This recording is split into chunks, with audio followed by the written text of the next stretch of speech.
আর উনি 2-3 মাসে হয় না, 2-3 বছরে হয়, তো যতদিন লাগবে এসআইআর হবে। ওনাকে ব্যাপারটা হচ্ছে যে এসআইআর কনস্টিটিউশনাল ক্রাইসিস হবে, যে ওনাকে ক্ষমতায় রাখার দায় বাঙালির নয়। উনি যেন মনে না করেন উনি যা খুশি তাই করবেন, ওনাকে আর ওনার পরিবারকে দুধে ভাতে রাখার জন্য।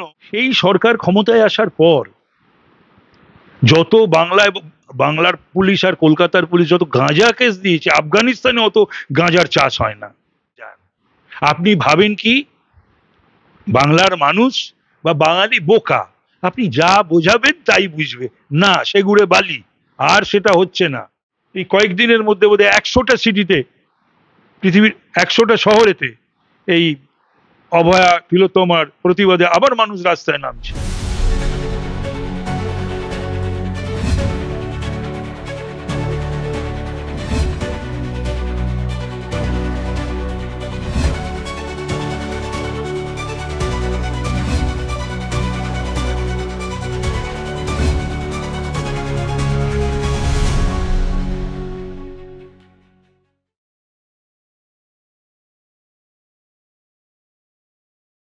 এমন একটা কোনো শান্তি ফেরান। উনি এই সমস্ত কথা বলছেন বলে উনি খুশি হন। কেন্দ্র সরকার, আমাদের ডিফেন্স, রাষ্ট্রপতি আছেন, মাননীয় প্রিয় প্রধানমন্ত্রী আছেন, ডিফেন্স মিনিস্টার আছেন, অমিত শাহজি মানে গৃহমন্ত্রী রয়েছেন। ওনার তো ওখানে যাওয়ার কথাই ছিল, ঠিক ছিল। তবে উনি বাংলায় যে এত ঘটনা ঘটে গেল, যে পুড়িয়ে দেওয়ার জন্য নাকি উনি একটা কবিতা লিখেছে। এখানেও তো কত পুড়িয়ে প্রাণে মেরে দেওয়া হলো, পুড়িয়ে দেওয়া হলো, জ্বালিয়ে দেওয়া হলো। বকটুই ফকটুই থেকে আরম্ভ করে এই মুর্শিদাবাদ মালদার ঘটনা, শামশেরগঞ্জের ঘটনা, এই শিশুর ঘটনা, তামান্না, তিলোত্তমার ঘটনা, এইসব ঘটনা তার মনকে আলোড়িত করে না? তো এইগুলোকে নিয়ে উনি কবিতা লিখুন না। বাংলায় এই সমস্ত কাজ, এই সমস্ত ঘটনা, এই সমস্ত যারা খুনি, রেপিস্ট, একেবারে বর্ন ব্র্যান্ডেড ক্রিমিনাল, মুক্ত বাংলা হোক না। বাংলার জন্য কবিতা লিখুন, বাংলার জন্য কামনা করুন, বাংলায় শান্তি ফিরিয়ে আনুন। আপনার পুলিশকে বলুন ঠিকঠাক ভাবে চলতে, যেভাবে চলছে বাংলার পুলিশ, কলকাতার পুলিশ। আমি একেবারে অত্যন্ত দায়িত্বশীল একজন মানুষ হিসেবে বলছি যে এইভাবে কখনো কলকাতা বা বাংলার পুলিশকে আমি চলতে দেখিনি। আমি একটা খুব সিনিয়র একজন রাজনৈতিক কর্মী। উনি ওই প্রশাসনিক সভা থেকেই বলছেন যে ওনাকে প্রতি মুহূর্তে অসম্মান করা হয়। ওনার জায়গায় যদি অন্য কেউ থাকতো সে লজ্জায় মাথা নিচু করে চলে আসতো, কিন্তু তিনি সবটা সহ্য করেন কারণ তিনি বাংলার ভালো চান। অসম্মান ওনার প্রাপ্য। ওনাকে অসম্মানিত হতে হচ্ছে কেন? উনি সহ্যই বা করছেন কেন? উনি মানুষকে অসম্মান করে, অমর্যাদা করে উনি খুশি হন, আনন্দিত হন।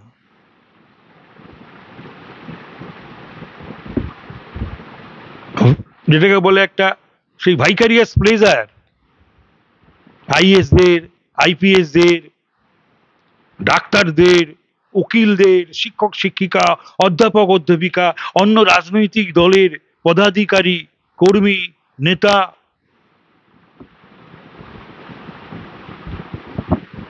লাইভ স্ট্রিমিং, প্রশাসনিক সভা হচ্ছে, কনস্টেবলের সামনে এসপিকে অপমান করে দিচ্ছে, ওসির সামনে ডিজিকে অপমান করে দিচ্ছে, সাব ইন্সপেক্টরের সামনে কমিশনারকে অপমান করে দিচ্ছে, ডিপার্টমেন্টাল আইএস অফিসারের সামনে মন্ত্রীকে অপমান করে দিচ্ছে। এইটা তো উনি ওনার অভ্যাসে দাঁড়িয়ে গেছে। অপমান করতে করতে করতে করতে উনি সেনাবাহিনীকে, যে সেনাবাহিনী আমাদের মনের মণিকোঠায়, আমরা স্যালিউট করি, অভিবাদন জানাই, যারা না থাকলে আমার আমার ভারত মাতা, আমার ভারত দেশ, আমার ভারতবর্ষ যা সুরক্ষিত, সার্বভৌমত্ব যা রক্ষিত হচ্ছে, বা যারা নিজের জীবন বাজি রেখে, জীবন দিয়ে, প্রাণ দিয়ে সামনাসামনি ওদের ওই অত্যাধুনিক অস্ত্রের সম্মুখীন হয়ে, বুলেটের সম্মুখীন হয়ে 35-40 ডিগ্রি -সেলসিয়াস সেই সমস্ত জায়গায় আমাদের সেনারা, এবং কিছুদিন আগেও আমাদের সেনাদের ভূমিকা আমরা দেখলাম, যা আমাদের গর্বিত করেছে। সেই সেনারা 200 জন সেনা, কে গুনল 200 জন আমি জানি না, অত তাড়াতাড়ি 200 জন কি করে গুনে ফেললেন, মানে এত অঙ্কে বিশারদ আমার জানা ছিল না। 200-র কমও তো হতে পারে, 200-র বেশিও হতে পারে। তারা সেই সমস্ত মিলিটারি সেনাবাহিনীর লোকেরা দেখে ছুটে পালিয়ে গেল মমতা ব্যানার্জিকে থেকে। কি অন্যায় তারা করেছিল তারাই বলতে পারবেন, আমি জানি না। আজকে তার একটা প্রতিবাদও হলো, প্রাক্তন সেনা কর্মীরা করলেন, আমরা গেছিলাম। সলিডারিটি, আমাকে কোনো টাকা হয়নি। আমি মনে করেছি আমি সেনাপ্রেমী, আমি তাদের ভালোবাসি, তাই গান্ধী মূর্তির পাদদেশে ওদের যে প্রতিবাদ সভা ছিল, আমি দূর থেকে দাঁড়িয়ে ওদের বক্তব্য শুনেছি, বসে দাঁড়িয়ে সলিডারিটি জানিয়ে এসেছি। সেনার অপমান আমি মনে করেছি আমাদের সকলের অপমান, সকল ভারতবাসীর অপমান, আমারও অপমান। উনি বলছেন উনি যদি কোনোদিন বাংলা ছেড়ে চলে যান, তাহলে উনি যা বাংলায় করেছেন বা করছে বা আগামীতে করবে, সেই সব লুটেরারা লুটে নেবে এবং বাংলাকে নাকি গুজরাটে পরিণত করবে। গুজরাট উনি একবার গিয়ে দেখুন। আপনি তো বাংলাটাকে আপনি নিজে কি করেছেন, বাংলার মান, ইজ্জত, সম্মান সারা পৃথিবীর বুকে, সারা ভারতবর্ষের বুকে আপনি যেখানে এনে নামিয়েছেন, এর পূর্বে কোনো সরকার, কোনো মুখ্যমন্ত্রী এই জায়গায় এনে বাংলাকে দাঁড় করায়নি। তারপরে আপনি কি করে এই কথাগুলো বলেন? আপনি কি করেছেন বাংলার জন্য? বাংলায় শিল্প হয়েছে, বাংলায় শিক্ষা জলাঞ্জলি, বাংলার আইন শৃঙ্খলা চুলোর দক্ষিণ দুয়ারে, বাংলার এত দিনের পর দিন পরিযায়ী শ্রমিক বাড়ছে কেন? বাংলার কেন রেজাল্ট ঠিক সময় বেরোয় না, বেরোলে ভর্তি হয় না? সে জয়েন্ট হোক বা সে কলেজের অ্যাডমিশন হোক, সমস্ত ছেলেমেয়েরা মেধা সমস্ত চলে যাচ্ছে বিদেশে এবং বাংলার বাইরে। আপনি তো এই শেখ শাহজাহানদের প্রোটেক্টর, আপনি তো কেষ্টমণ্ডলদের প্রোটেক্টর, আপনি তো বাংলাকে উপহার দিয়েছেন কেষ্টমণ্ডল। তাকে পুলিশ ঘিরে থাকে XY ক্যাটেগরিতে, তাকে সিকিউরিটি দেয়। শেখ শাহজাহানকে 26 দিন বাংলার পুলিশ খুঁজে পায় না, তাকে লুকিয়ে রাখা হয়। এসব কথা আপনার মুখে শোভা পায় না। এইগুলো যখন শুনে বাংলার মানুষ, সে যে ধর্মেরই হোক আর যে রাজনীতিতে বিশ্বাসী হোক না কেন, তারা আপনাকে নিয়ে উপহাস পরিহাস করে। উনি বলছেন যে বাংলা সবসময় এগিয়ে থাকে, এগিয়ে বাংলা, বাংলাকে যে পেছনোর চেষ্টা করবে সে কোনোদিনও পারবে না, বাংলাই শাসন করবে বাংলাকে, দিল্লি নয়। দিল্লি কোনোদিনই বাংলাকে শাসন করেনি, বাংলাই তো বাংলাকে শাসন করে।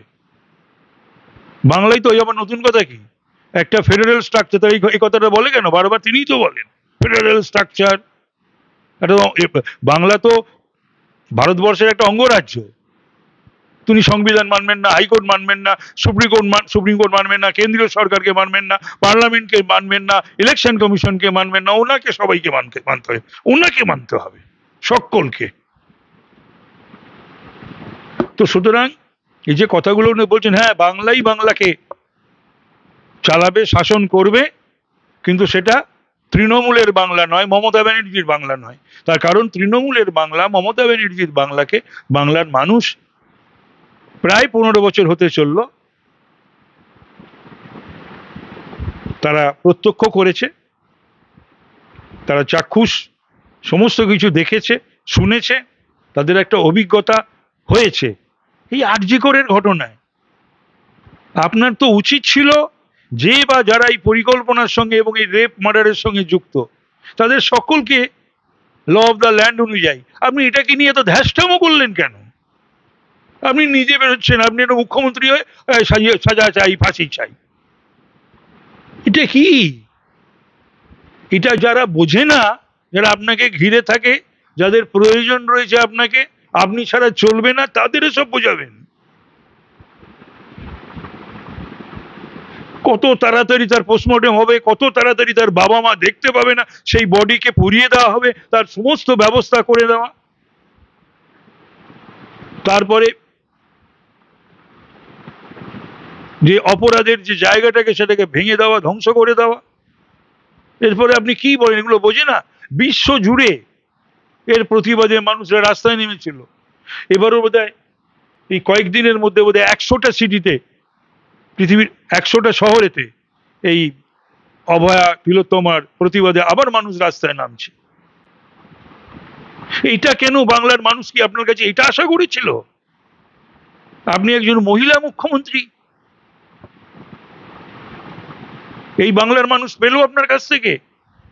কলেজের মধ্যে রেপ হচ্ছে, 9 বছর আপনি কলেজের নির্বাচন করেননি, আর এই সমস্ত মনোজিৎ মার্কাদের হাতে কলেজগুলোকে, ইউনিভার্সিটিগুলোকে তুলে দিয়েছেন। এরপর বাংলার মানুষ আপনাকে, তৃণমূলকে চাইবে, চাওয়া উচিত। আপনি আরজিকরের কথা বললেন, আমরা দেখেছি আরজিকর হয়ে গেছে 1 বছর। এই 1 বছরে আমাদের রাজ্যে ধর্ষণের যে রেশিও সেটা বেড়ে গেছে, আর বেশিরভাগ কেসেই আমরা দেখেছি যে কেউ না কেউ তৃণমূলের সাথে যুক্ত। যেমন কসবা ল কলেজে মনোজিৎ আপনি বললেন, তেমনি হরিদেবপুরের যে গণধর্ষণের ঘটনা, সেখানেও যে মূল অভিযুক্ত দেবাংশু বসাক, উনিও অরূপ বিশ্বাসের খুব ঘনিষ্ঠ।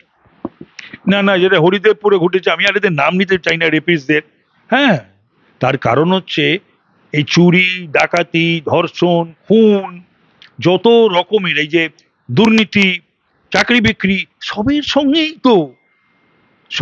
সঙ্গেই তো এই তৃণমূল যুক্ত। এটা আমার নতুন কথা কি? তার মানে এই রাজ্যে মানে অপরাধীরা এটা ভেবে নিয়েছে যে আমরা অপরাধ করতে পারি, কোনো শাস্তি আমাদের হবে না। একদম, একদমই তাই। তার কারণ যদি আমাদের নাম লেখা না থাকে বা একটু গা ঘষাঘষি থাকে তৃণমূলের সঙ্গে, তাহলে আমরা যা খুশি করব, 7 খুন মাপ পার পেয়ে যাব।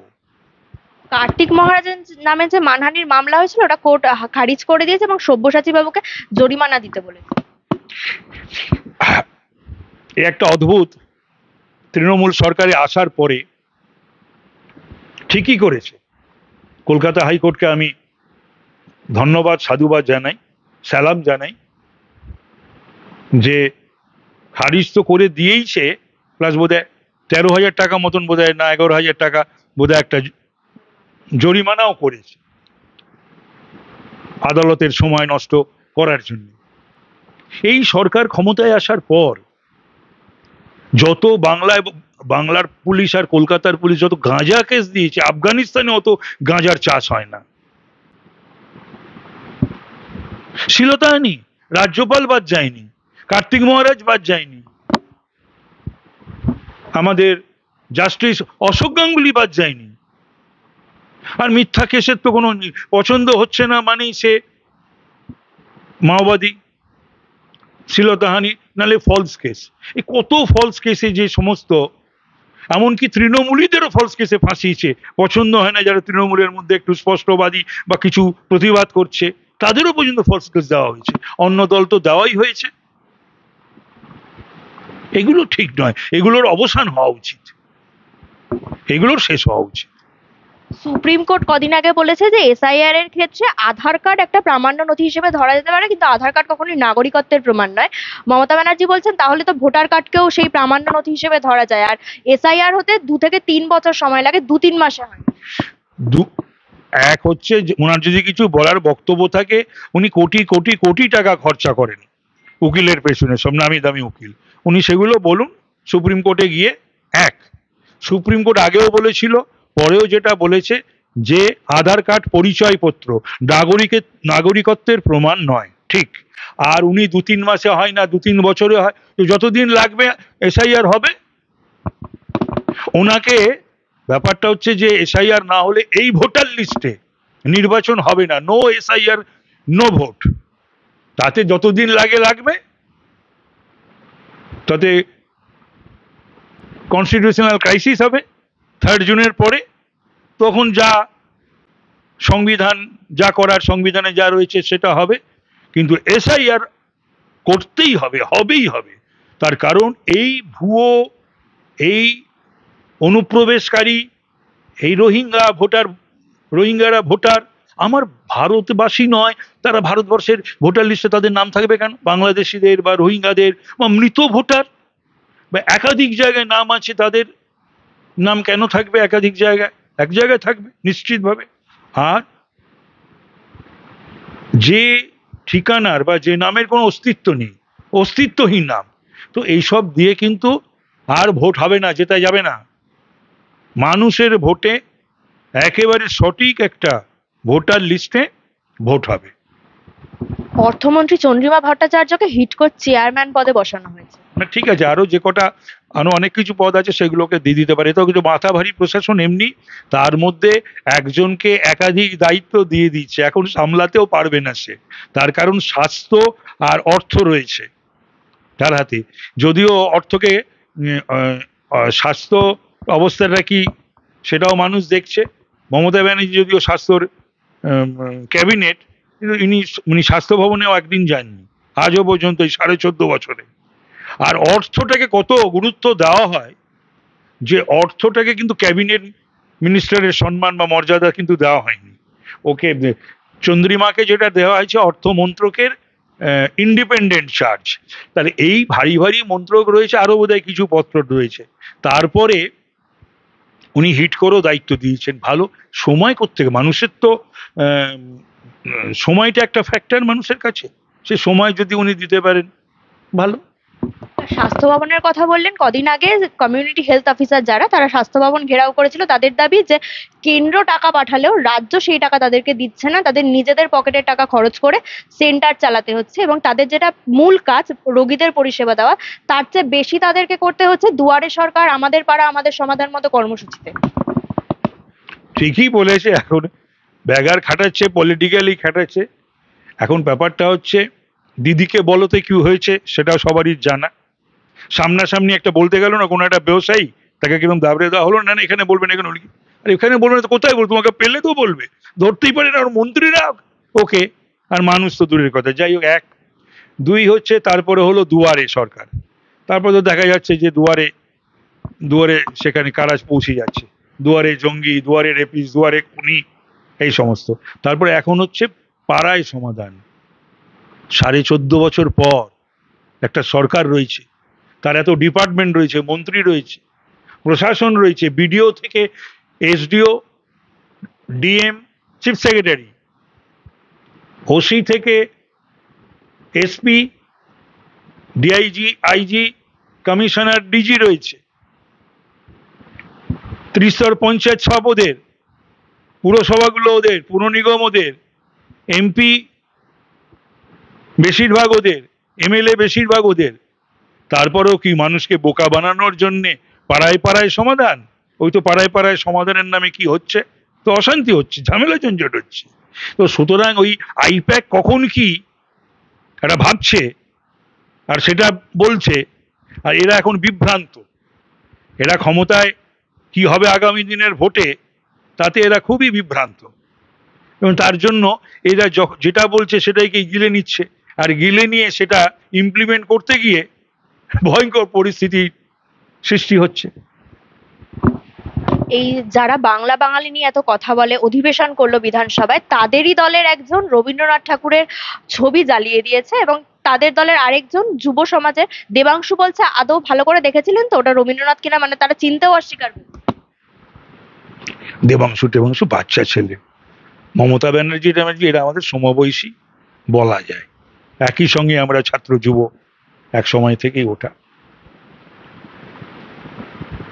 তবে দেবাংশ বিবেকের দংশনে ভুগবে, ও নিজের কষ্ট হবে, ও নিজে ভালো করে দেখুক না ওটা রবীন্দ্রনাথের ছবি ছিল নাকি ও টিএমসিপির মতন বুঝতে পারিনি যে ওটা রবীন্দ্রনাথের ছবি। রবীন্দ্রনাথের ছবি খেয়ে টিএমসিপি চেনে না, এটাও আমাদের তাহলে ধরে নিতে হবে, বুঝে নিতে হবে, হ্যাঁ ওটা রবীন্দ্রনাথেরই ছবি ছিল।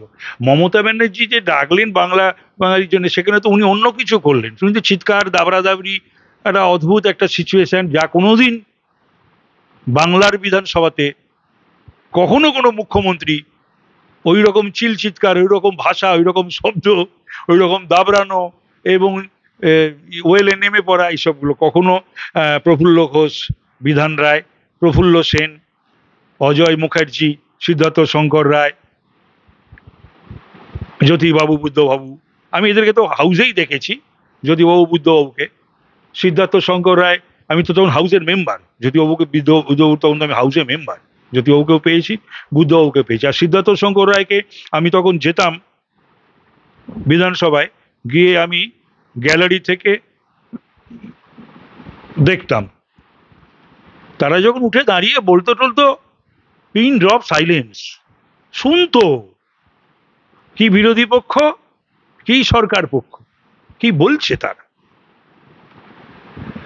আর বাংলা বাঙালির যে ভাষা মমতা ব্যানার্জির মুখে শোনা যায়, যে ভাষা তার এমএলএ এমপি মন্ত্রীরা দেয়, যে ভাষা কেষ্ট শোনালো। আর আমার বাড়িতে একটা বাংলা অভিধান আছে, সেই বাংলা অভিধানে কিন্তু আমি শুভনন্দন আমি খুঁজে পাইনি, আমি নিজন্য খুঁজে পাইনি, আমি তরণ্য খুঁজে পাইনি।